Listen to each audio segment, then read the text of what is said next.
Assalamualaikum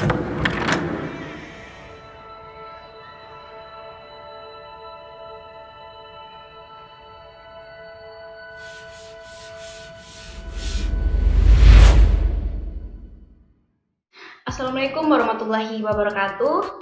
Selamat pagi dan salam sejahtera untuk kita semua. Tidak lupa puji syukur atas kehadirat Tuhan Yang Maha Esa yang telah melimpahkan rahmat dan karunia-Nya sehingga kita bisa bertemu pada video kali ini. Perkenalkan, kami dari kelompok 5. Di sini kami akan mempresentasikan sekaligus mempraktekkan materi mengenai cahaya. Sebelum saya memasuki materi, izinkan saya memperkenalkan diri dan rekan saya. Di sini ada saya sendiri, Anissa Rahmadani, kemudian ada rekan saya Bina Natalia dan Putri Ambarwati. Baik, untuk mempersingkat waktu, langsung saja saya mulai. Yang pertama di sini ada pengertian cahaya. Nah, cahaya ini merupakan salah satu spektrum gelombang elektromagnetik sehingga dapat merambat tanpa memerlukan medium perantara. Nah, pada bidang fisika, cahaya ini merupakan radiasi elektromagnetik baik dengan panjang gelombang kasat mata maupun yang tidak. Selain itu, cahaya ini merupakan paket partikel yang disebut dengan foton. Nah, kedua definisi tersebut merupakan sifat yang bersamaan sehingga disebut dualisme gelombang partikel. Paket cahaya yang disebut spektrum kemudian dipersiapkan secara visual oleh indera penglihatan sebagai warna. Bidang studi cahaya dikenal dengan sebutan optika, merupakan area riset yang penting pada fisika modern. Kemudian selanjutnya ada sifat-sifat cahaya. Nah, di sini cahaya ini sangat bermanfaat sekali bagi kehidupan kita, karena dengan cahaya keadaan bumi menjadi terang benderang. Nah, di sini ada beberapa macam sifat cahaya. Yang pertama ada cahaya dapat merambat lurus, kemudian cahaya dapat dipantulkan, kemudian cahaya dapat dibiaskan, dan yang terakhir cahaya dapat menembus benda bening. Selanjutnya akan disampaikan oleh rekan saya.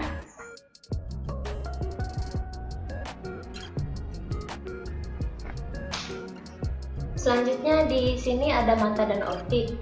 Optik adalah cabang fisika yang menggambarkan kekuatan dan sifat cahaya dan interaksi cahaya dengan materi. Optik menerangkan dan diwarnai oleh gejala optis.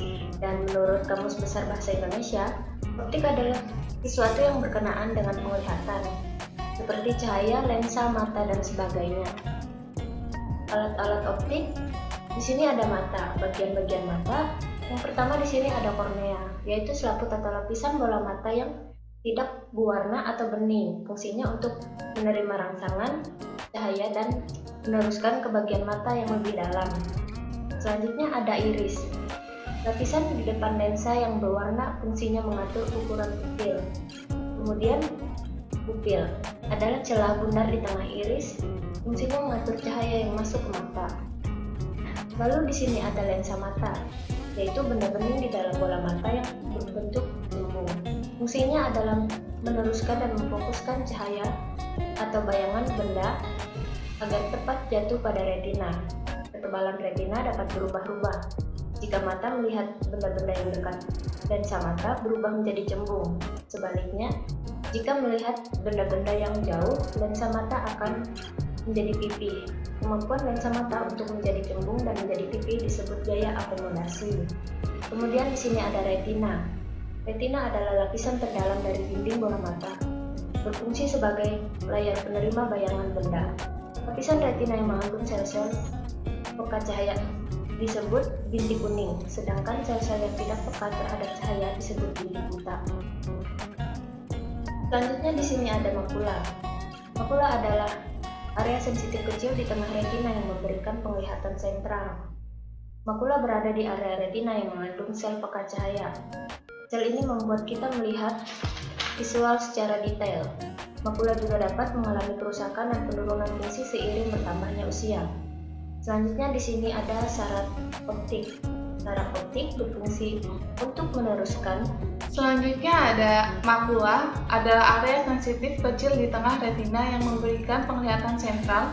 Makula berada di area retina yang mengandung sel pekat cahaya Sel ini membuat kita melihat visual secara detail. Makula juga dapat mengalami kerusakan dan menurunkan fungsi seiring bertambahnya usia. Dan selanjutnya di sini ada saraf optik yang berfungsi untuk meneruskan informasi visual benda yang diterima retina menuju ke otak. Saraf optik inilah yang membuat kita dapat mengetahui bagaimana bentuk benda yang kita lihat. Oleh karena itu, jika saraf optik ini rusak, maka kita tidak akan bisa melihat. Dan di sini ada teleskop. Teleskop memiliki prinsip kerja yang hampir sama dengan periskop. Teleskop memiliki dua lensa yang dapat membiaskan cahaya. Membiaskan cahaya itu membuat objek yang jauh terlihat sangat dekat. Dan selanjutnya ada loop atau kaca pembesar. Loop merupakan alat optik yang sangat sederhana. Alat ini berfungsi lensa cembung. Loop berfungsi membantu mata untuk melihat benda-benda kecil agar tampak jelas. Dan selanjutnya ada mikroskop. Mikroskop adalah alat optik yang dapat digunakan untuk melihat benda-benda renik yang tidak dapat dilihat dengan mata biasa. Alat ini menggunakan lensa, yaitu lensa okuler dekat dengan mata dan lensa objektif dekat dengan benda yang akan diamati. Dan selanjutnya ada periskop. Periskop adalah sejenis teropong yang biasanya terdapat pada kapal selam untuk mengamati permukaan keadaan di permukaan laut. Periskop dapat digunakan untuk melihat benda yang di atas batas pandang. Dan di sini ada gambar teleskop. Bisa teman-teman lihat ada gambar loop atau kaca pembesar, gambar mikroskop atau periskop.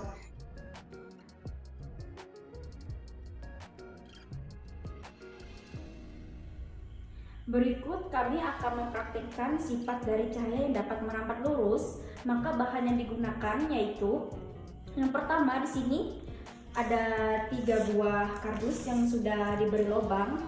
Kemudian ada 1 buah senter dan ada beberapa penjepit kertas. Berikut langkah-langkahnya. Yang pertama di sini kita arahkan lampu senter pada kardus yang sudah diberi lubang tadi dengan posisi mendatar atau sejajar. Kemudian, perhatikan pola terang yang berbentuk di kertas dan pastikan kertas itu akan terbentuk daerah terang yang berbentuk bulat. Teman-teman bisa memperhatikannya.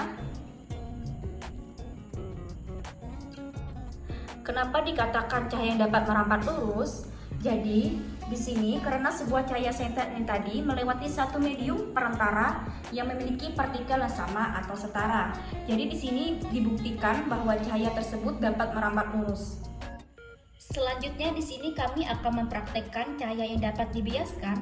Maka alat dan bahan yang perlu kita gunakan yaitu yang pertama di sini ada gelas plastik, kemudian ada pulpen, dan terakhirnya ada air yang telah disediakan dalam botol. Berikut langkah-langkahnya. Yang pertama di sini kita tuangkan air dalam gelas secukupnya.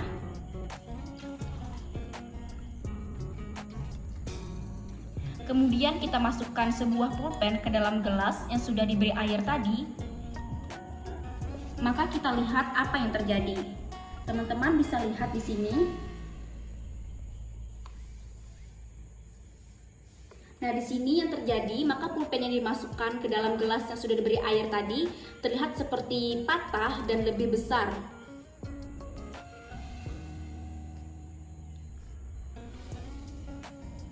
Hal ini disebabkan karena cahaya merambat melalui 2 medium yang berbeda, yaitu dari udara ke air, maka cahaya tersebut mengalami pembiasan. Selanjutnya di sini kami akan mempraktikkan cahaya yang dapat menembus benda bening. Berikut ada beberapa alat dan bahannya. Yang pertama di sini ada gelas yang berisi air putih.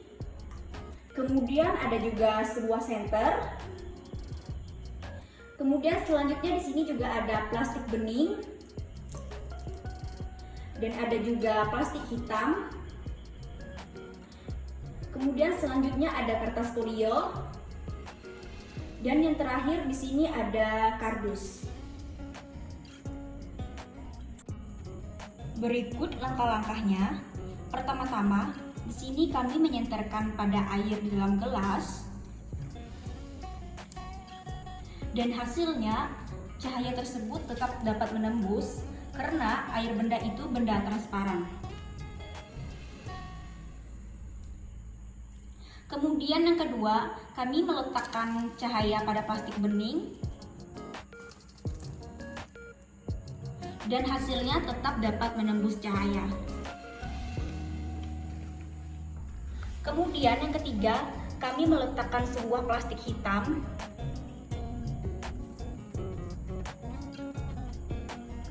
dan hasilnya juga dapat menembus cahaya.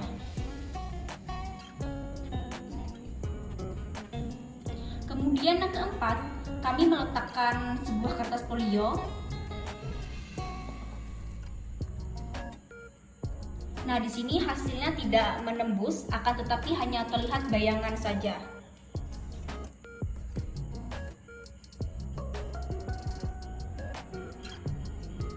Kemudian yang terakhir, di sini kami meletakkan sebuah kardus dan hasilnya di sini tidak sama sekali dapat menembus cahaya. Teman-teman bisa melihat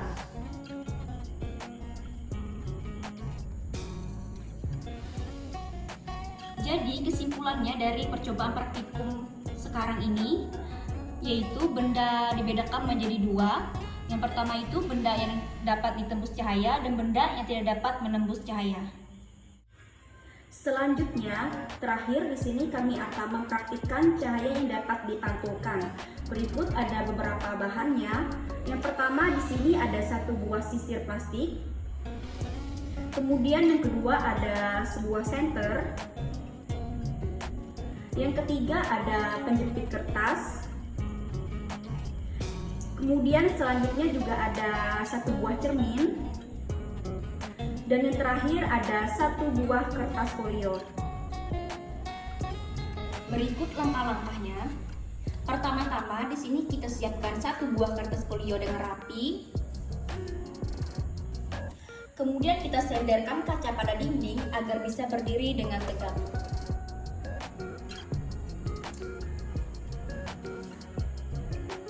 Kemudian selanjutnya kita pasangkan penjepit kertas pada sisir.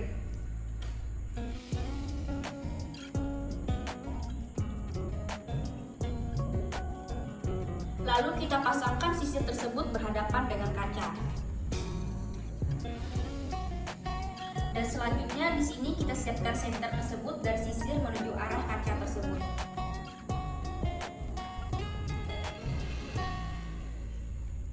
Nah, di sini teman-teman bisa melihat prosesnya.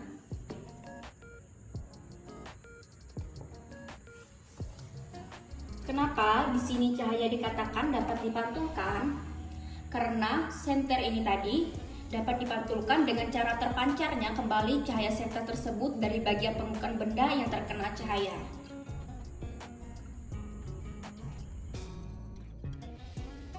Sekian dari kelompok kami. Kami pamit undur diri dari kelompok 5. Mohon maaf jika ada salah kata. Wassalamualaikum warahmatullahi wabarakatuh.